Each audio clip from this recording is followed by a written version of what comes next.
This is the Rays POSTCAST, your instant game reaction for the Tampa Bay Rays, part of the Locked On Podcast Network. Your team every day. Hello and welcome to the Tampa Bay Rays POSTCAST, your spot for instant Rays reaction to every single game. My name is Jonathan Shields. Make sure you guys go follow me on Twitter at Johnny10Shields. Another tough one, guys. I mean, there's not really a other way to put it. You know, the Rays come out and kind of just get kicked in the teeth once again. And it was another game where it felt like a set of breaks didn't go the Rays' way, and those were the most important breaks in the game, if that makes sense. So we're going to talk about all that. We're going to talk about is it time to panic? You know, how the breaks didn't fall the Rays' way. Littell, I thought, was unlucky. He was an out away from another quality start. The Rays are still just a game and a half back from wild card spot. Then we'll look ahead to see how the Rays can get back on track tomorrow. But first, we're going to talk about how the breaks did not fall the Rays' way. This is what you'll be talking about. One of the more bizarre things I've seen this season, in the sense of happening during the play, was in the fourth inning after the Rays took the lead. Right, the Reds got a base runner on. It was a ground ball to Aranda, and Aranda did everything right. He went in the correct throwing lane, and the runner ran on the green on the grass to take away the throwing lane. Like I get that strategy to do that, but you know, I'm not gonna act like I'm an expert on the baseline or on the base path, like kind of runner's rule. But that was bizarre to me that you can run on the grass, completely block the throw from the first baseman, and it ended up costing the Rays, because if you go back, the Reds end up getting bases loaded, nobody out. If you get that out, not even two, if you get that one out, the Reds maybe only score one run and not two. And then it's tied going forward. And I think there's a completely different outcome on the game. And so that's what's kind of like the breaks not falling the Rays' way. And I think there's a few other instances, just kind of, it felt like every break was going the Reds' way. And then I thought the Rays kind of weathered that storm admirably. I thought Littell pitched well to get through that and only allowed two, being down 3-2 going into six. You know, the Rays couldn't answer. And then the sixth inning is where we get to our turning point. Time to reveal where the game was won or lost. It's the turning point. With two outs in the sixth inning, Littell was 1 out away from a quality start. And, you know, the 9-hole Marte, I mean, he's just a demon. He's kind of like when Simpson's in that role. He's kind of like a second leadoff guy. And he, again, just rips the double. And all of a sudden, okay, you know, the runner on, you know, 2 outs still. Littell can still get out of this. And then one bad pitch blows the game open. And that's what it was. Littell hung the pitch, and the guy, I think it only, when I was watching live, I was like, man, I mean, that's got to be like 430 off the bat.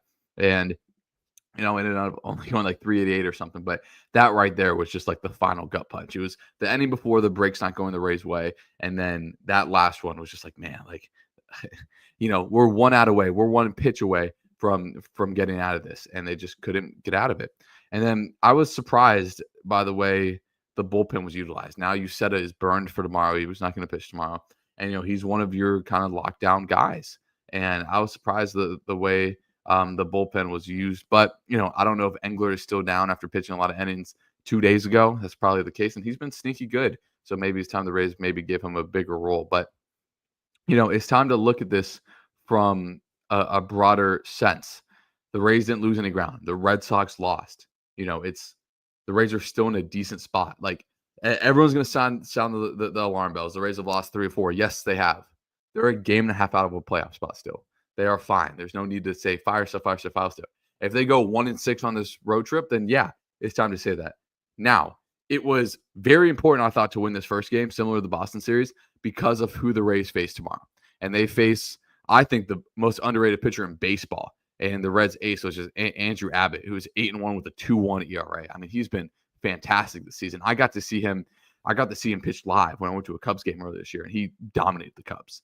And, you know, he's just one of those lefties, something that the Rays have struggled with. So tomorrow is going to be a super tall task, but we'll talk about that a little bit later. Now, is it time to panic? And that's the $1 million question right now. Is it time to panic? Is it time to, you know, kind of blow up the team, look toward next year? My answer is no for now. Like, yes, it is time to be frustrated. It is time to be concerned. But time to panic? No. Because everything is still in front of the Rays. You're a game and a half back from a wild card spot. We saw the Blue Jays. The Blue Jays I think they're 9 games up on the Rays now. I mean, it was a month ago the Blue Jays were behind the Rays. There's still 2 months to go in the season to see how fast things can change. Yes, like that trade deadline is kind of that bold thing. It's like, okay, are we going to buy? Are we going to sell? I'm not saying if the Rays buy or sell because I don't think the Rays are going to be big sellers unless they have just an awful. I think if they're within 3 games of a playoff spot, they're not going to be huge sellers. But I think it's going to be interesting to see what they do because tomorrow's going to be a tough game for the Rays. And then Sunday's a game the Rays should win again. And then you go to New York, and that's going to really determine the season, I think.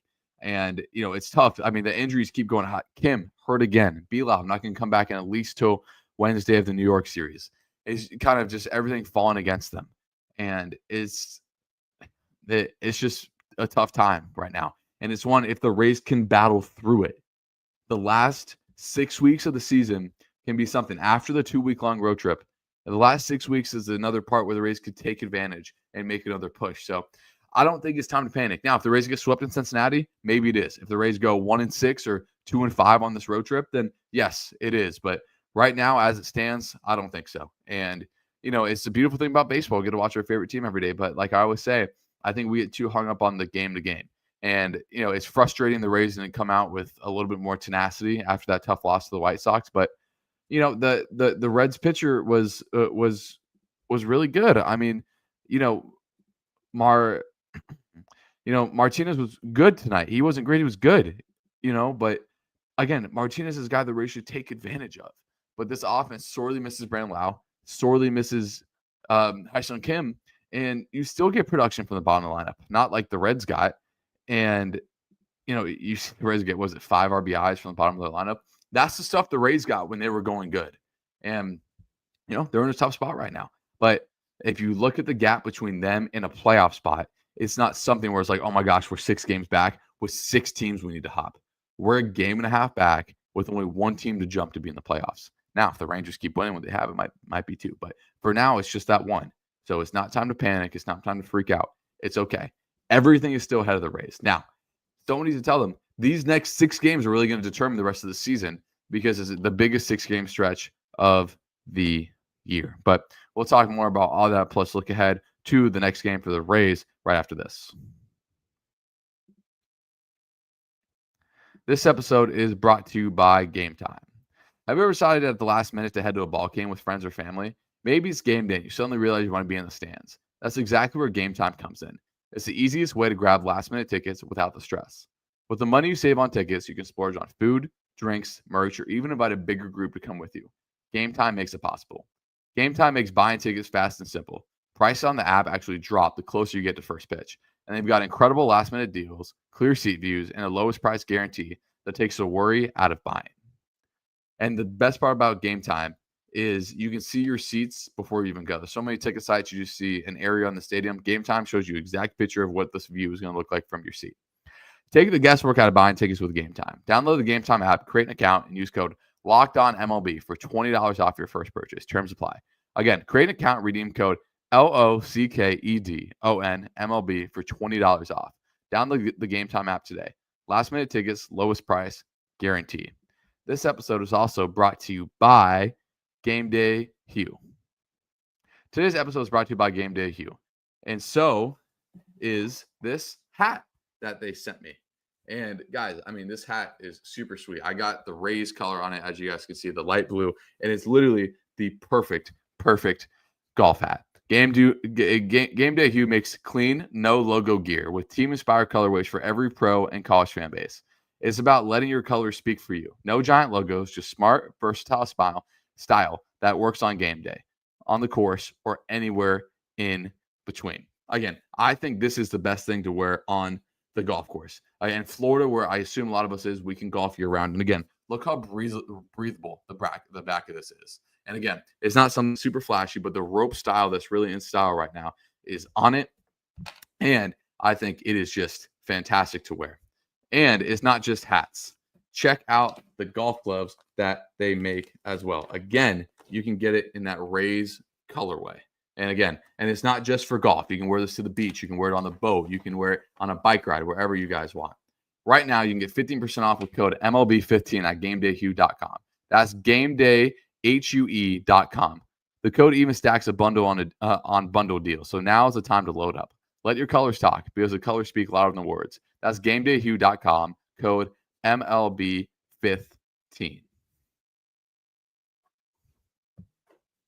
All right, so if you guys are in the live, make sure you leave a comment. See how, talk about how the Rays are doing. How do you guys feel about this Rays stretch? How do you feel about this game? Do you think the Rays are unlucky? Do you agree with me? Is it time to panic? Let you guys let me know. But let's talk about Zack Littell because, man, he was 1 out away, and he was not his best night. Only 2 strikeouts, 10 hits. But again, nothing overbearing, but the 2 home runs killed him. And it was the solo home run is fine, right? No one on base solo home run, that's fine. It's the break that in the 4th inning with the guy on the baseline, Aranda hits his helmet, freak play. Happens maybe like twice a season. And then the 2-run home run when you're a pitch away from getting out of the inning. Just frustrated. If I'm Zack Littell, that's the way the outing goes. But he almost got through the outing with not pitching his best. He still almost gave a quality start without pitching his best. But that feels like the way this stretch for the Rays have gone. They've almost gotten out of the game. They almost beat Boston before the Rafael walk-off homer against Pete. They almost came back and beat the White Sox, right? Almost isn't good enough. And, at the end of the day, Zack Littell didn't have his best stuff. And it is unfortunate, but it happens. Zack Littell's been consistent as ever. It's that stretch where only one time since like April 10th, he's given up more than 5 runs. Now it's 2. And it's just tough that the starting pitching is as elite as it was when the bullpen was as bad as it was. Again, it goes back to the breaks just not following the Rays' way. But let's look ahead to the game tomorrow. Again, I kind of highlighted it. Andrew Abbott going for the Reds, all-star this year, one of the best pitchers in the National League. I mean, he last time out 6 innings, 6 hits, 2 runs. I mean, that's what he's been doing. He gave up 4 runs against the Phillies. Besides that, he has only given up more than four more runs 3 times this year. He went through a stretch in May where his ERA was 0.55. I mean, he has just been elite. To put in perspective, he's either given up 1, 2, 4, or 5 earned runs. He's never given up 3 home runs in a game. I mean, he has just been dominant for the Reds this season. And the Rays need the biggest outing of the year for Ryan Pepiot. They need those six innings, 1-run ball from him. And he got roughed up against the Orioles last time. 6 innings, 5 earned. I mean, he's a kind of a rough back-to-back start for him. Obviously, the one before the break was pretty rough for him against Boston as well. 6 innings, 3 earned. But again, they need one of the best starts of the season for Ryan Pepiot tomorrow. But let's get to your guys' comments as we go to Jack's takes. He says, at this point, I actually want to see a fire sale. And maybe it's time to get rid of the coaches too. Not doing nothing at the deadline to be a bad duty at this point. This ain't working. I disagree with that pretty strongly. You're not going to get rid of any coaching staffs, and I don't even think there'll be a fire sale. Like the biggest name that could move from the Rays is like Pete Fairbanks, for example. They already kind of came out and said they're not going to trade Yandy unless they get like an insane offer. But I don't think they necessarily will. And I think this comment's more relevant. We're missing Bilal like crazy. Really need him to come back soon to help this offense. It's a different offense without Brandon Lau, man. I mean, we literally got to see the lineup with Hyesung Kim and Brandon Lau in its completion one time. I think what did I say? 26 innings this season. It might even be less than that. It's like 2 games and a half. And it's just tough when you're a front office and you put together a lineup that you think is going to be there for half the season, and it's only been there for 2.5 games. So that's another thing to be optimistic about. And Gary says, if they could get out of this trip still within striking distance for wild card, I would sign up for that right now. And again, if they get out of this within 2 or 3 games, I think you're still in a good spot. Again, they could win tomorrow, and Boston is facing the Dodgers right now. So unfortunately, the Rays aren't winning games to make up ground on Boston like they kind of should be during this stretch when Boston's facing 3 of the best teams in baseball right out of the break. Cubs, Phillies, now Dodgers. But they're still right there. That's the beauty of baseball. 162 games. You gotta feel all of them. As we go to Tom Sweeney, he said lackluster game. It appears the Rays never saw a bunt before. That was bad. Definitely some of the Rays need to clean up the bunt defense. I mean, in the 4th inning, it was like a free for all, and it was mostly on Zack Littell. I mean, I guess the ball got stuck in his hand, but yeah, it was still definitely tough. As we go to Bates, he says, well, we all know we're selling at the deadline now. Season's pretty much over. It's not, guys. You don't need to think like that. The Rays are a game and a half out of a playoff spot. They're still right there. If they get a good stretch just of 2 weeks, that could completely flip the season. Gear has a comment here about how the Blue Jays are the biggest surprise of the year. They are. They have the best record in baseball right now. It's because they had a great month at the right time. And I'm not even asking for the Rays to have a great month. The Rays need a great 2 weeks somehow in the last 8 weeks of the season. And I think that they'll be in a really good position. As we go to I Love Legacy, do you think the Rays should bring up Curtis Mead back up at this point? I think that'll help. I agree. But it's kind of tough because they reinstated DeLuca for that spot.